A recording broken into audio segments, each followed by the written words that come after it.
Peindre ou rêver, c'est presque la même chose. Il est important de peindre ses rêves, car c'est là que se cache le sens de la vie.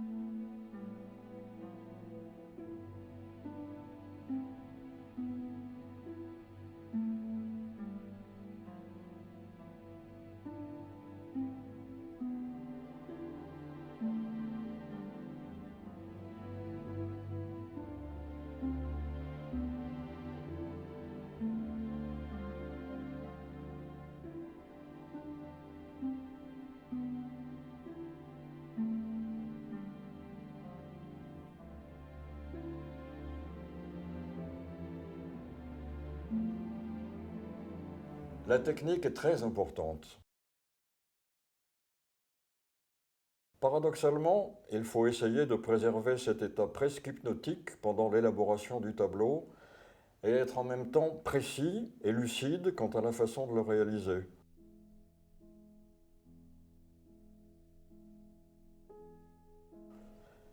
J'essaye de rendre la matière de ma peinture aussi invisible, aussi transparente que la vitre d'une fenêtre à travers laquelle on regarderait le monde.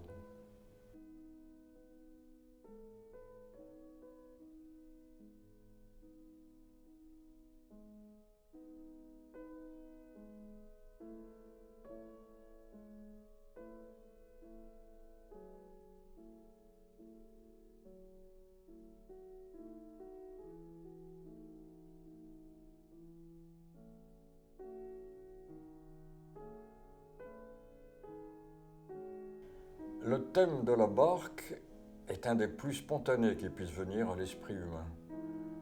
Quand je peins une barque, elle est toujours au milieu de l'eau entre deux rives. Je n'imagine les barques que sur des eaux très calmes.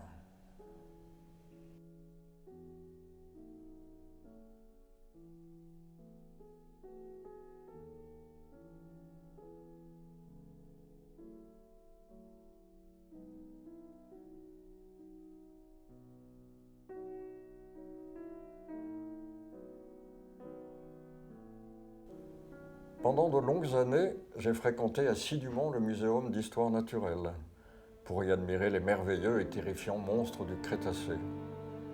Ils viennent souvent hanter ma peinture comme d'inquiétants voyageurs.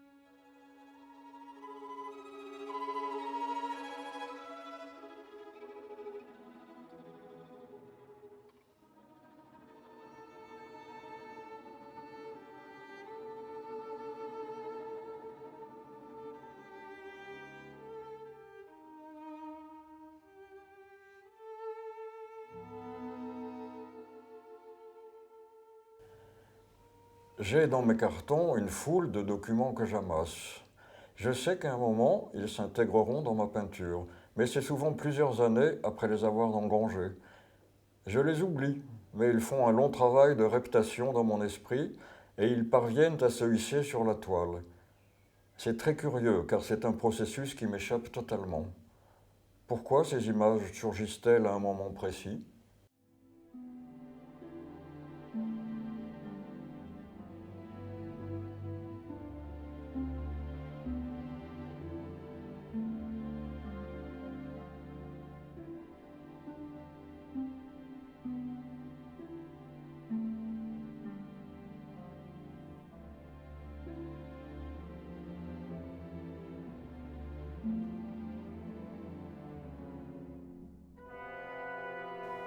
Étant jeune, je peignais des formes enfouies, des sortes de fossiles, et aussi des momies qui étaient pour moi la chrysalide de l'être humain.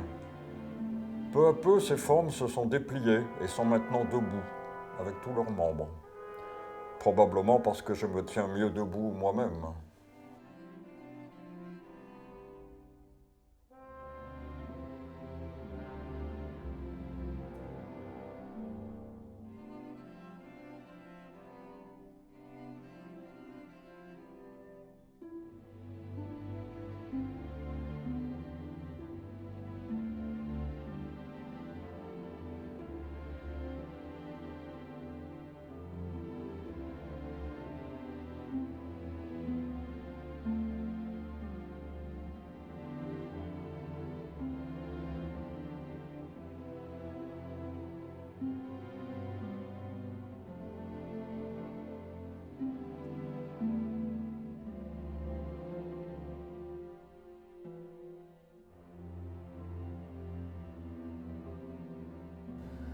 Les mots pour parler de la peinture sont difficiles à choisir, car souvent ils amplifient et déforment ce qui devrait rester une émanation.